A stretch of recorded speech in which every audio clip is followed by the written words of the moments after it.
Welcome to SKSD Project Rekap Alur Cerita Film. Kali ini saya akan merekap film horor yang membuat saya sangat takut dengan mayat sampai saat ini. Film ini berjudul The Autopsy of Jane Doe tahun 2016 yang menceritakan tentang dua orang petugas otopsi yang mendapat teror mengerikan ketika mereka sedang mengotopsi mayat wanita tanpa identitas. Sebelum menonton filmnya, siapkan kapasitas otak kalian dengan maksimal agar dapat memahami filmnya.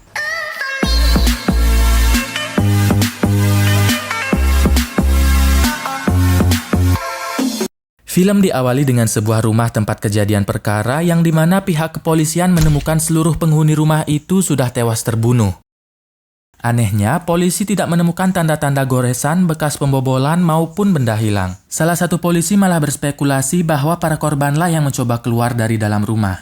Kemudian, di dalam basement rumah, pihak kepolisian menemukan seorang mayat perempuan yang terkubur di dalam tanah. Setelah diselidiki lebih lanjut oleh pihak kepolisian, ternyata mayat perempuan tersebut tidak memiliki identitas dan tidak memiliki hubungan keluarga dengan para korban di rumah itu. Pihak kepolisian pun memutuskan untuk menamai mayat perempuan itu dengan nama Jane Doe. Sekedar informasi saja bahwa di Amerika Serikat, mayat perempuan yang tidak memiliki identitas akan disebut dengan Jane Doe, sedangkan mayat laki-laki yang tidak memiliki identitas akan disebut dengan John Doe. Mari saya perkenalkan dengan tokoh utama di film ini yang bernama Austin dan ayahnya bernama Tony. Mereka berdua merupakan petugas otopsi mayat profesional yang dimana ruang otopsi mayatnya berada di ruang bawah tanah rumah mereka sendiri. Di sini kita diperlihatkan Austin dan ayahnya yang sedang melakukan otopsi mayat yang badannya sudah hangus terbakar akibat kebakaran. Untuk yang belum tahu, tugas dari seorang petugas otopsi itu adalah mereka harus mengetahui penyebab kematian seseorang dengan cara mengidentifikasi bagian luar tubuh hingga membedah dan melihat organ dalam mayat itu sendiri. Di kasus ini, ayah Austin yang lebih profesional bertanya kepada Austin apa penyebab kematian dari mayat yang terbakar itu. Austin pun menjawab dengan percaya diri bahwa orang itu meninggal karena terlalu banyak menghirup asap dan dibuktikan dengan adanya kerusakan pada rongga hidung, tenggorokan, serta paru-paru. Kemudian, ayah Austin sebagai orang yang lebih berpengalaman pun menjelaskan kepada anaknya bahwa penyebab kematian dari mayat yang terbakar itu bukanlah karena menghirup banyak asap maupun terbakar api. Namun dari letak mayat itu ditemukan yaitu di dapur, yang dimana jarak dapur dengan pintu keluar itu cukup jauh. Hal ini membuktikan bahwa orang itu tidak mencoba melarikan diri saat kebakaran terjadi. Ayah Austin juga menunjukkan bagian dalam kepala dari mayat itu dan di sana terlihat ada bekas benturan yang cukup keras yang menyebabkan peradangan di dalam otak. Dan semua itu cukup membuktikan bahwa mayat tersebut meninggal sebelum kebakaran terjadi. Bukan karena tubuhnya yang hangus terbakar dan menghirup banyak asap, melainkan karena jatuh sehingga kepalanya terbentur dengan sangat keras. Dan scene ini menurut saya cukup menambah wawasan kita tentang bagaimana pekerjaan seorang petugas otopsi mayat dan metode analisa yang digunakan.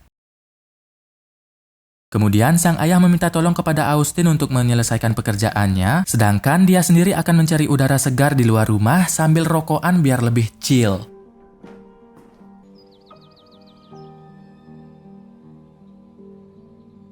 Saat Austin sudah selesai membereskan mayat itu,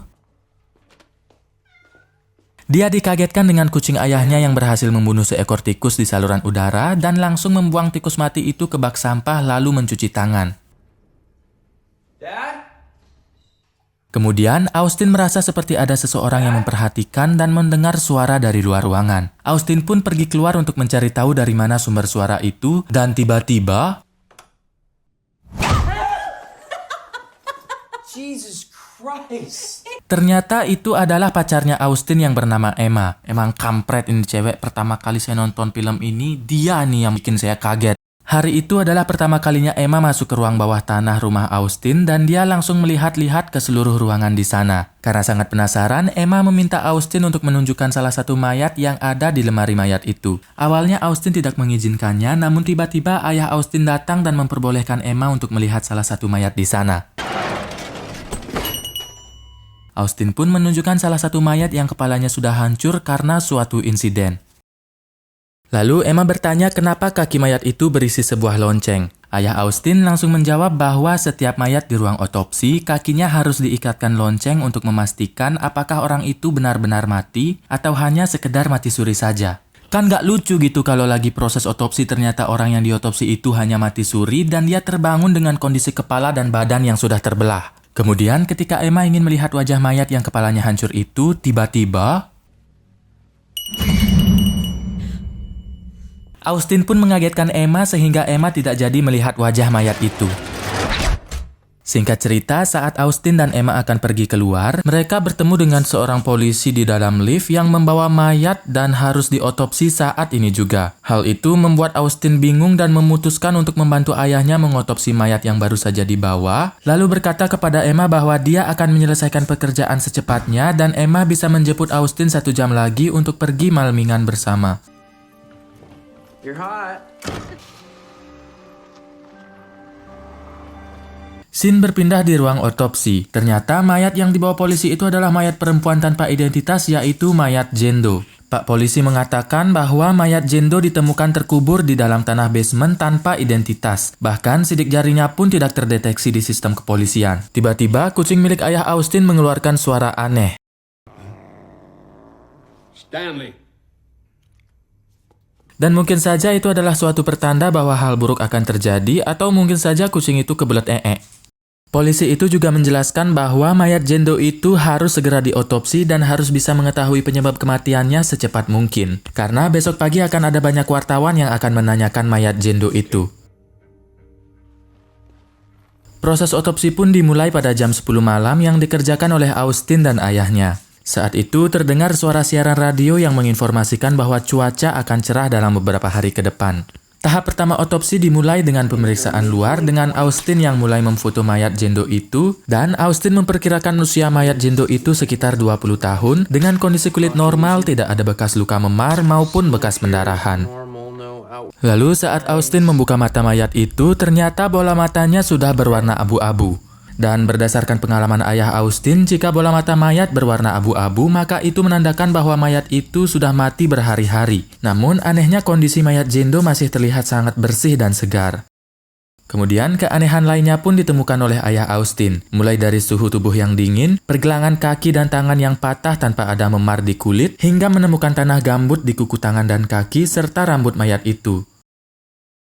Padahal menurut ayah Austin, tanah gambut itu hanya bisa ditemukan di wilayah bagian utara dan bukan di perkotaan. Sedangkan mayat Jendo ditemukan di pemukiman warga yang padat penduduk. Lalu saat Austin membuka mulut mayat Jendo, mereka terkejut melihat lidah mayat Jendo yang sudah terpotong. Akhirnya, ayah Austin membuat kesimpulan sementara bahwa mayat Jendo ini merupakan korban perdagangan manusia, yang dimana kaki dan tangannya diikat hingga patah agar tidak bisa kabur dan lidahnya dipotong agar tidak bisa bersuara. Tahap kedua otopsi pun dimulai dengan pemeriksaan bagian dalam atau pembedahan. Saat baru akan membedah, tiba-tiba lampu berkedip dan saluran radio berubah dengan sendirinya.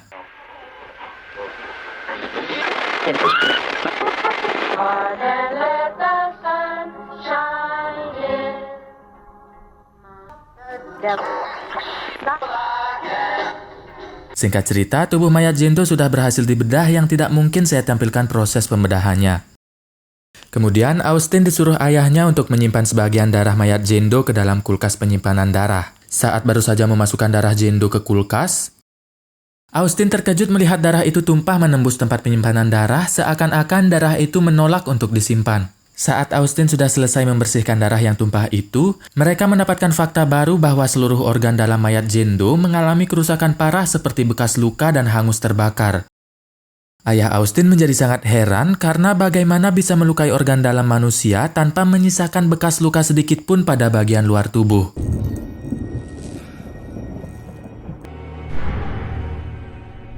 Kemudian mereka mendengar suara seperti benda jatuh dari luar ruang otopsi. Austin pun pergi untuk mengecek keluar ruangan. Dia mulai mengecek ke setiap ruangan namun tidak menemukan apa-apa. Lalu saat Austin melihat cermin lorong,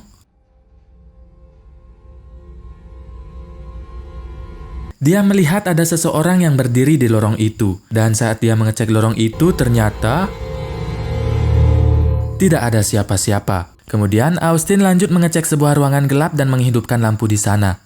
Dia tidak sengaja mendengar suara aneh dari saluran udara di ruangan itu. Saat Austin naik ke kursi untuk mengecek saluran udara itu, tiba-tiba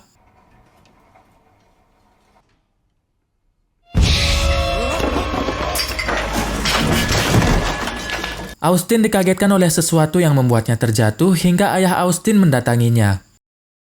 Saat Austin mengecek saluran udara itu lagi, ternyata di sana ada kucing ayahnya yang sedang terluka dan sekarat. Entah makhluk apa yang menyerang kucing itu. Ayah Austin pun memutuskan untuk mengakhiri hidup kucingnya karena sudah tidak bisa diselamatkan lagi, lalu membakarnya di tempat kremasi. Saat Austin sudah kembali ke ruang otopsi, tiba-tiba salah satu pintu mayat terbuka dengan sendirinya.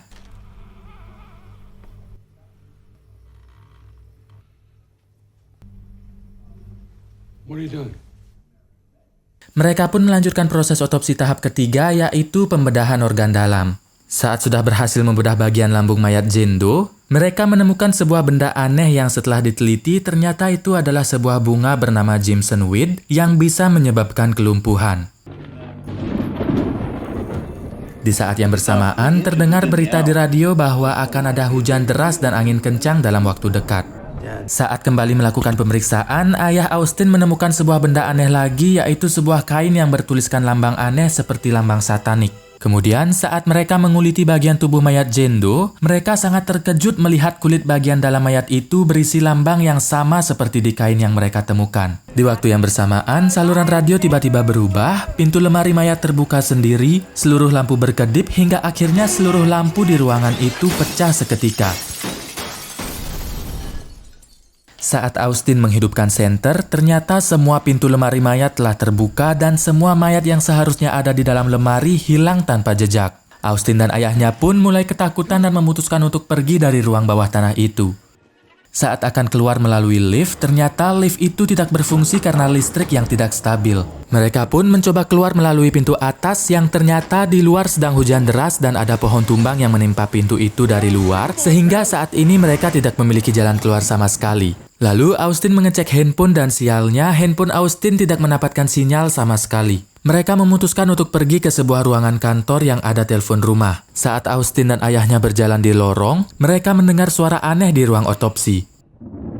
Mereka pun langsung lari ke ruang kantor dengan sangat ketakutan dan langsung mengunci pintu ruangan itu. What the hell was that? Ayah Austin langsung menelpon polisi tadi, namun sayangnya teleponnya terputus akibat kehilangan sinyal. Dan tiba-tiba terdengar suara lonceng dari luar pintu.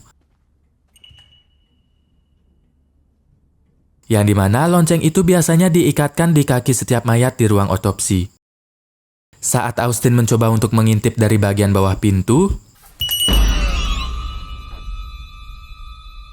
tiba-tiba pintu ruangan itu ingin didobrak dan dengan panik Austin dan ayahnya memindahkan sebuah lemari kayu untuk menahan pintu itu. Saat pintu sudah selesai digedor dan tidak ada suara lonceng, mereka berdua sadar bahwa ada sesuatu yang aneh dari mayat Jendo dan tidak bisa dijelaskan dengan akal sehat. Saat ayah Austin sedang mencuci tangan, tiba-tiba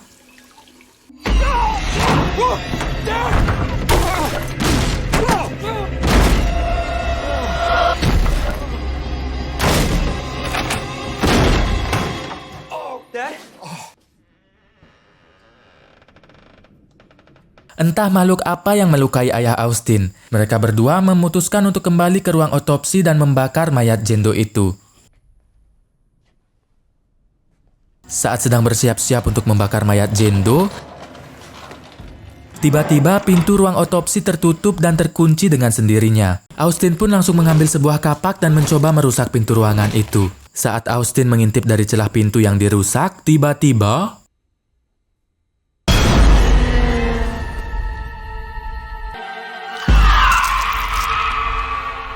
dengan sangat panik, Austin dan ayahnya langsung membakar mayat Jendo, namun tiba-tiba api yang membakar mayat itu menjadi sangat besar dan melahap seluruh benda di ruangan itu.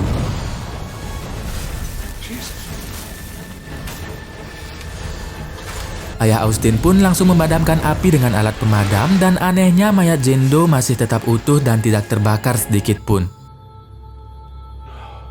Melihat kejadian itu, mereka berdua sangat ketakutan dan memutuskan pergi dari ruang otopsi dengan membawa sebuah kapak. Mereka langsung berlari ke arah lift karena mendengar suara pintu lift terbuka. Namun sayangnya pintu lift langsung tertutup saat mereka baru saja sampai. Austin terus mencoba menekan tombol lift agar pintunya bisa terbuka. Sementara itu, ayah Austin melihat mayat hidup berjalan dengan suara lonceng mendekati mereka.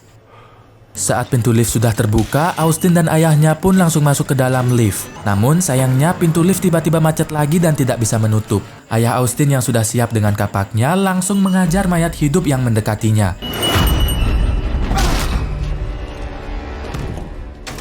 Saat Austin keluar untuk memeriksa keadaan, ternyata itu adalah Emma yang sudah sekarat dan mati saat itu juga karena dihantam kapak oleh ayah Austin sendiri. Ternyata mereka berdua telah berhalusinasi sehingga mereka melihat Emma sebagai mayat hidup. Austin pun menjadi sangat terpukul atas kematian pacarnya yang tak terduga. Kemudian Austin dan ayahnya kembali ke dalam lift, namun sayangnya lift itu masih tetap macet. Di waktu yang bersamaan, api di tempat kremasi mayat tiba-tiba menyala dan mengeluarkan banyak asap. Setelah berbicara panjang lebar, Austin dan ayahnya pun memutuskan untuk menyelesaikan apa yang telah mereka mulai. Karena jika mereka hanya diam di dalam lift, maka ujung-ujungnya mereka berdua pasti akan mati juga. Saat Austin dan ayahnya sudah keluar dari lift, ternyata lorong itu sudah dipenuhi dengan asap. Mereka pun mencoba melewati asap itu agar bisa kembali ke ruang otopsi.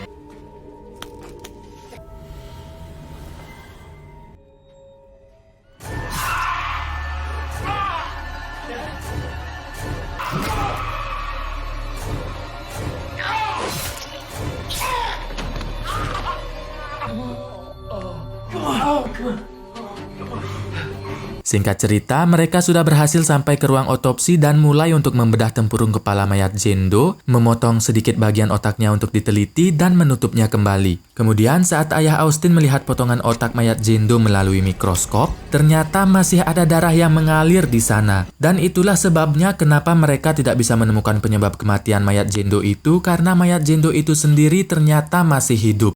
Karena masih penasaran, Austin mencoba melihat kain yang ditemukan di dalam tubuh mayat Jane Doe. Saat Austin melipat kain tersebut, ternyata lambang di kain itu membentuk sebuah tulisan yaitu Leviticus 27. Dan terdapat keterangan bahwa benda itu berasal dari tahun 1693. Ayah Austin langsung mengambil sebuah buku dan mencari tahu arti dari kata tersebut. Dalam sekejap, ayah Austin menemukan arti dari kata Leviticus 27 yaitu setiap pria atau wanita yang mencari arwah-arwah orang mati haruslah dihukum mati atas perbuatannya. Karena mereka adalah seorang penyihir dan darah mereka berada di kepala mereka sendiri. Ayah Austin pun menyadari bahwa apa yang telah dia gambar di papan tulis seperti kaki dan pergelangan tangan yang patah, mata berwarna abu-abu dan kulit yang berisi lambang aneh, semua itu kemungkinan adalah sebuah ritual yang dialami oleh mayat Jane Doe dan mungkin saja akan dialami oleh mereka berdua. Lalu saat ayah Austin menunjukkan bagian punggungnya, ternyata sudah ada lambang yang sama di punggung ayah Austin. Dan tiba-tiba, pintu ruang otopsi kembali didobrak oleh sesuatu dari luar. Austin pun langsung mencoba menahan pintu itu agar tidak terdobrak. Di saat yang bersamaan, ayah Austin mencoba berbicara dengan mayat Jane Doe itu dan memohon agar tidak menyakiti anaknya. Lalu tiba-tiba...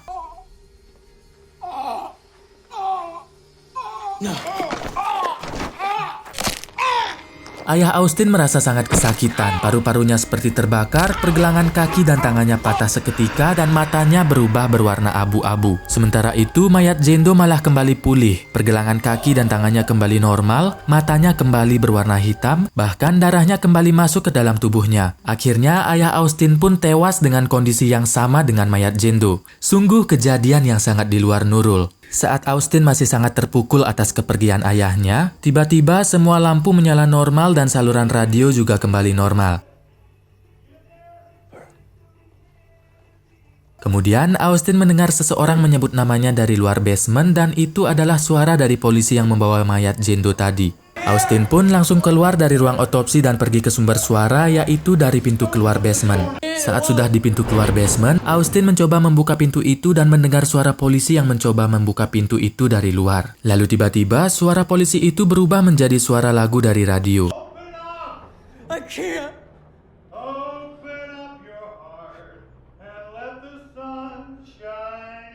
Dan di saat yang bersamaan, Austin mendengar suara lonceng itu lagi dari bawah tangga. Dan tiba-tiba...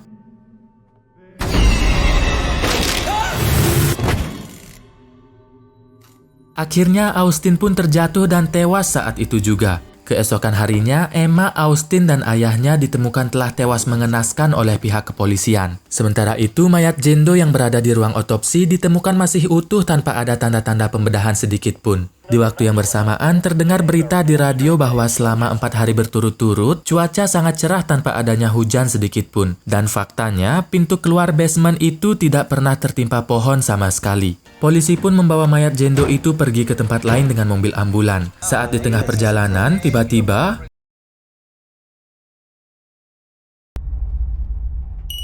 Dan film pun tamat. Pesan yang bisa diambil dari film ini adalah jangan pernah menjadikan basement rumah sebagai tempat otopsi agar kalian bisa kabur saat ada teror dari mayat hidup. Itu. Saya Deva Anggara, terima kasih telah menonton video ini sampai habis dan sampai jumpa di video selanjutnya. Jangan lupa subscribe.